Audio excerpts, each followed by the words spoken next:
Being creative, different, and bold aren't bad for business. They're the game changer. And if you want to grow your business by leaning into these exact things, you're in the right place. I'm your host, Haley David of Money Rebel, and you're listening to the Bad for Business podcast. Now let's dive into the episode.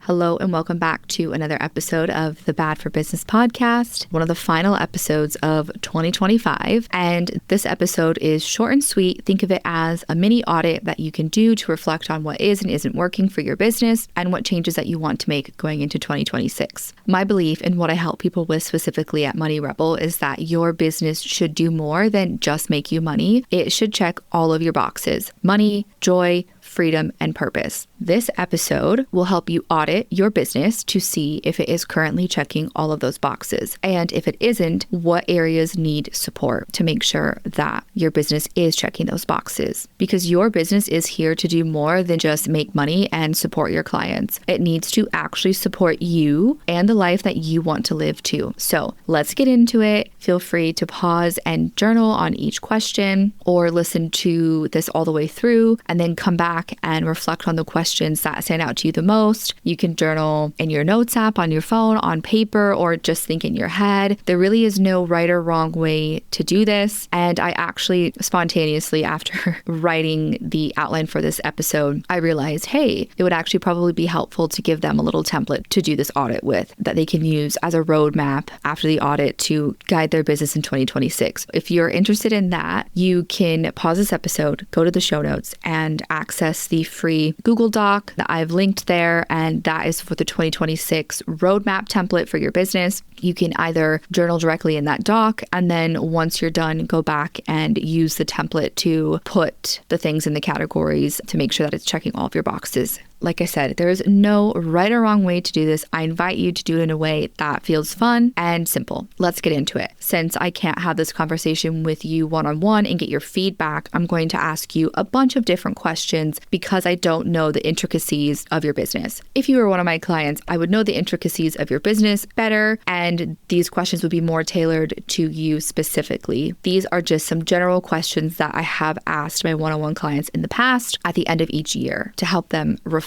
So the first question, what were some of your favorite clients or client projects that you worked with in 2025? What was it about those projects that you enjoyed the most? What were some of your least favorite clients or client projects in 2025? What was it about those that you didn't enjoy? What boxes is your business currently checking for you right now? I've given you some examples of those. For me, the boxes that my business needs to check is money, joy, purpose, and freedom. Feel free to write down your own categories for what boxes your business needs to check, but I've given you those as an example so you can ask what boxes of those is your business checking for you right now. Do you feel like your business supports you, or do you feel like most of your time and most of your business efforts are spent mainly supporting your clients? What is something you want to change or step into for 2026? What are some ways your business currently brings you joy? What aspects of your business give you joy? This could be a marketing strategy, an actual service, or something else. What freedom does your business currently give you? Does it give you the freedom to live anywhere you want? Does it give you the freedom to travel because you don't have in-person clients? Does it allow you to have the schedule that you want? Do you feel like you get to intentionally create your schedule? Are there any areas that feel restrictive? These all fall under that question of what freedom does your business give you? So freedom can be tied to schedule, where you live, the choices it allows you to make. This could be monetary choices, time choices, the services that you offer, all that sort of stuff. So freedom is not just tied to schedule and like where you live. What is one thing you wish you would have done differently in your business in 2025? What is something that you are most proud of that happened in 2025. Feel free to spend a few minutes here, like think of this as your brag book. What's something you're most proud of that happened, but some other accomplishments, not just money, that happened in 2025 that you're proud of. This could also be letting go of something, starting something new. I invite you to think outside of the box here and really take a moment to reflect on maybe hard moments that you've overcome, or challenges that you didn't really know how to work through, or big goals that you worked really hard for before that you finally accomplished. Maybe it was communicating a price increase to your clients. Whatever it is that you're proud of, please spend a few minutes writing it down here. Next question, what strategies, so that could be marketing, sales, etc., do you think worked really well for you and your business in 2025? And by worked well, I want you to look at this through the lens of not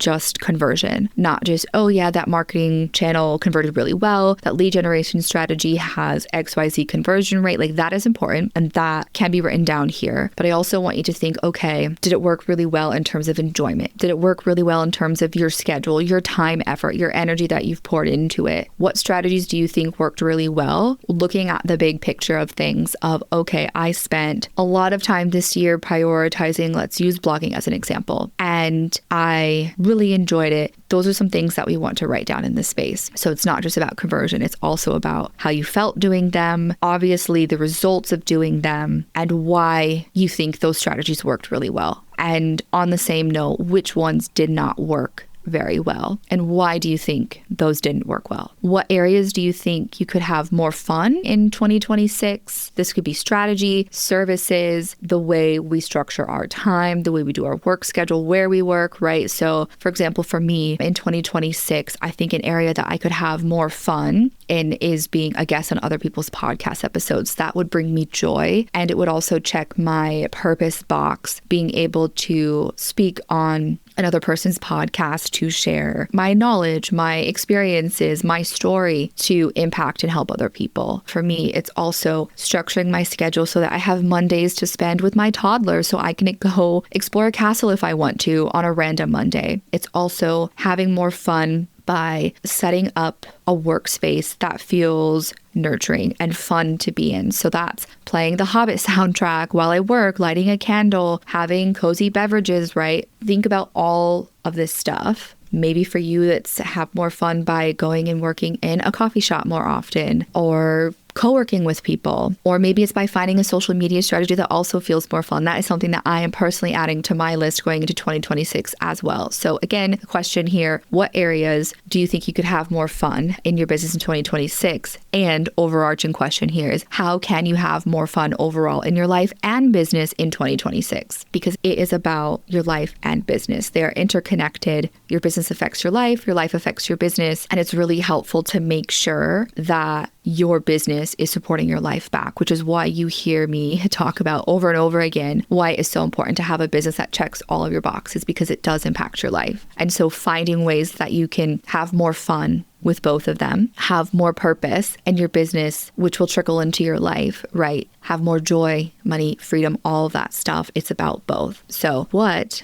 if anything, are you currently doing in your business that you hate or strongly dislike, but you do it anyways because you think you have to? This could be a service, a marketing strategy, a schedule you've created for yourself, a workflow where you work. Next question, if you could wave a magic wand and knew that there were no limitations or barriers stopping you, what would your business look and feel like in 2026? I invite you to spend some time here, maybe pause this episode and spend a few minutes journaling around this question. I really want you to just paint that picture of your ideal business with no limitations or barriers. From the services you offer to the way you make money, the way your business is structured, the free time it gives you, and then unpause and come back to finish. So moving on to the final two questions. What was something that you enjoyed as a kid? Maybe it was a hobby or something you just felt really lit up doing when you were a child. You loved doing it. It was your safe space, something you really had a lot of fun doing that just felt authentically you. I want you to think about those things that you enjoyed as a kid and ask yourself, how are those things related to your current business? I can understand how it might seem like a totally random question. However, this is really important to reflect on, because when we were a kid, we didn't have all of this programming and beliefs about who we were supposed to be, and these rules that we've learned from societal expectations, parent expectations, all of this stuff, right? It's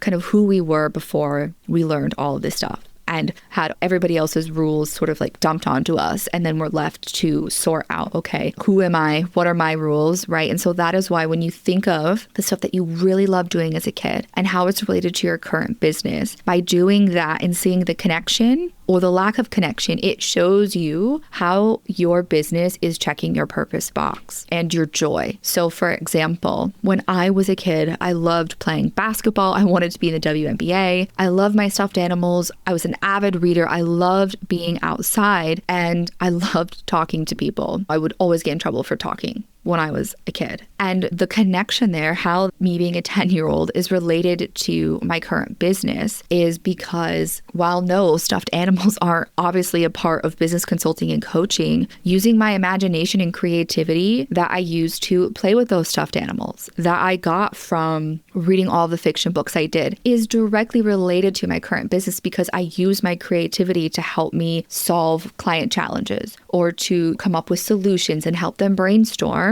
or think about things differently to help them shift their perspective. And obviously, it is directly related to my current business because I do also talk for a living. Using my voice and connecting with people through talking, right? Through coaching, through consulting, that is one-on-one. I do essentially get paid to talk for a living and creative problem solve for a living. Directly related to the stuff that I really enjoyed and felt lit up by as a child. And podcasting, it's all interconnected in terms of enjoying being outside and playing basketball. Obviously, playing basketball is not a part of coaching and consulting. However, I make sure that my business checks all of my boxes, the freedom, joy, purpose, money, by creating a schedule that does allow me to get outside, by not overcommitting myself with client work, taking on projects in my personal business that aren't aligned with getting those boxes checked and that don't fully support the life that I want. So the life that I want involves being outside, involves being with my daughter, having plenty of time to explore the world with her and do fun things outside, activities, creativity. And so I hope this example helps you think about how your business is connected to the things you loved as a kid. And if you're sitting here thinking, okay, Haley, actually, I don't see any connection, then consider this your invitation to see, okay, how can I use the things I enjoyed as a kid as a compass or a guiding point to start to shift my business to check all my boxes so that it fully supports me and the life that I want to live. So the final question of this mini audit: if you could make money doing exactly what you wanted, what would you be doing? Would you still be doing what you're doing now? If not, what would you change or do differently? As I said at the start of this episode, this is just a list of some of the questions that I've asked clients in the past to help them reflect on their year to make sure that all of their values are driving their business decisions in the way that they want. It is so easy to become reactive in business and lose some of our intentionality, especially when we're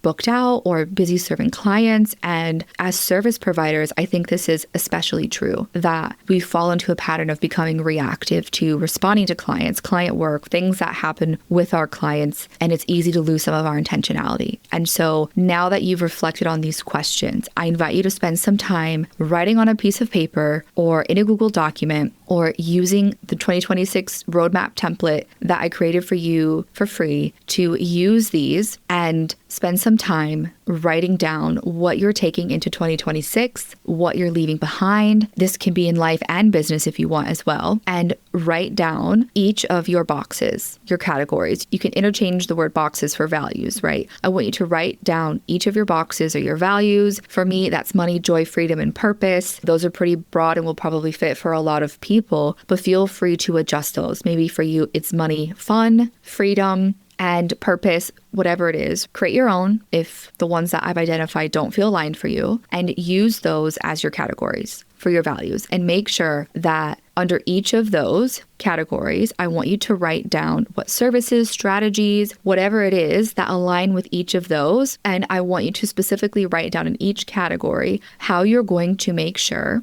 that you're getting those boxes checked in 2026. And I encourage you to use this document as a roadmap and come back to it throughout the year to make sure that you are driving your business where you want it to go. As I've mentioned, I created a free Google Doc template called the 2026 roadmap for you to use to help you do this. And it breaks down each of those boxes or values that I've identified, and it shows you how to fill those in based on your reflections from this mini podcast episode. That is a free template that you can use, and you can find that link in the show notes to access right now for free. So I hope this episode helps you audit what is and isn't working in your business so that way you can step into 2026 confidently knowing that you are building a business that supports you and the life you want to live. If you want support stepping into your next pivot, iteration, or big goal, I invite you to join my waitlist so you can be notified when my one-on-one coaching and consulting spots open back up. And if this is the last Bad for Business episode in 2025 that you listen to, then I just want to take a moment and say thank you so much for spending time with me. I know your time is so valuable and precious, and it really means the world to me that you're listening to this podcast and you've spent this time with me in 2025. And I hope that you have an amazing rest of your year and that you start 2026 the way you want to, whether that's going off with a bang, going full force, or whether that's walking slowly into the new year and taking your time.